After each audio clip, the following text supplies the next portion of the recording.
Now, the annual Great Lake Region Conference, which brings together private sector players from over 12 regional states, has kicked off today here in Nairobi. The two-day meeting is set to look at ways of improving private sector contribution to their respective counties, as well as improving regional trade.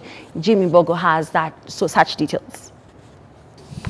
Well, indeed, thank you very much, and a very good afternoon to you too, Carol. Yes, this is the annual general meeting that is for the Great Lake region countries. That's about 12 countries, just looking at ways of improving businesses and improving inter-country trade. And one of the things that has been called upon by stakeholders is the fact that countries need to come up with policies that are not inward-looking. And just to speak to us, we're joined by the president of the Kenya National Chamber of Commerce, that is Mr. Richard Ngatia. Thank you so much for speaking to us, Bwana Ngatia. During your presentation, one of the things that you emphasized on is for the government to come up with policies that do not look inward. Has this been a problem? No, all we're saying as the Kenya National Chamber of Commerce and Industry, and in particular the 12 countries, we are saying we want the involvement of the government, and when they are formulating policies, it must be policies that are favoring the private sector so that we can be able to integrate, we can be able to do free trade in these 12 countries. Today was our General Assembly. We have today we are the host as the Kenya National Chamber of Commerce and Industry, and today is a big day for us because we want to get that leadership. We want to have elections so that we can have the chairperson. We can also have the vice chairperson of the committee, and also somebody who will be able to lead the private sector in these 12 regions. Our bid is to see that we open up markets in these regions where we believe that the region is rich with minerals, rich with the horticulture, rich with, a lot of things that we can be able to benefit with as Kenya and also as the region.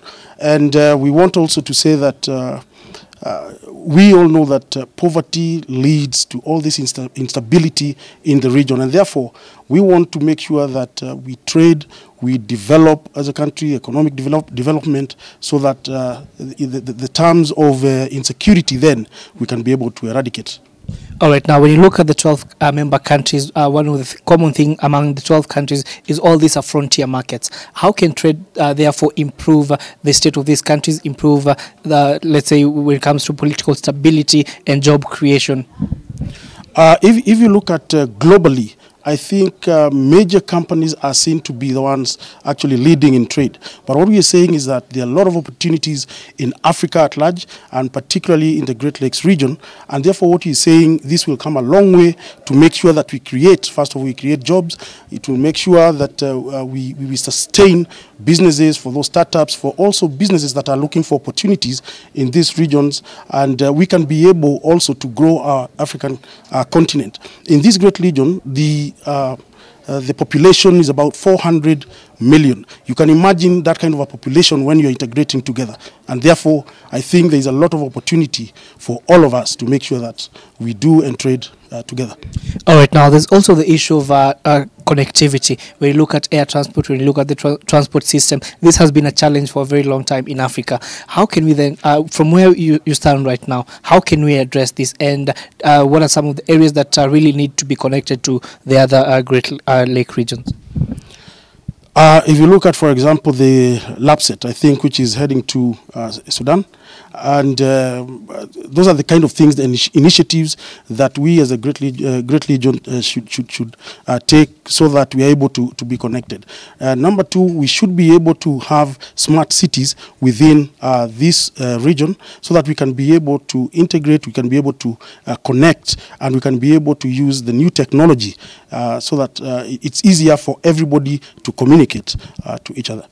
All right, now one of the things that has been vastly mentioned, even when you speak about the issue of the Inter-Africa Continental Free Trade Area, is the issue of non-tariff barriers, because we understand that a lot of these tariffs coming from border tariffs, let's say Kenyans investors moving goods to Tanzania or to other East African countries, there's the issue of tariffs. This has been quite a thorn in the flesh of many traders. How do we address this and make sure that Kenyans can be able to move their goods to Tanzania at an affordable rate, and also the way vice versa? I think this was also addressed during the trade week I think last month when we had a trade week here in Kenya. But we are looking at making sure that there is trade balance between all these countries. And items that are, the tariffs that are very high, we are looking at having them, reduced so that the community or the traders can also benefit from their sales. All right, and lastly, what is your call to governments, and especially governments in these 12 countries?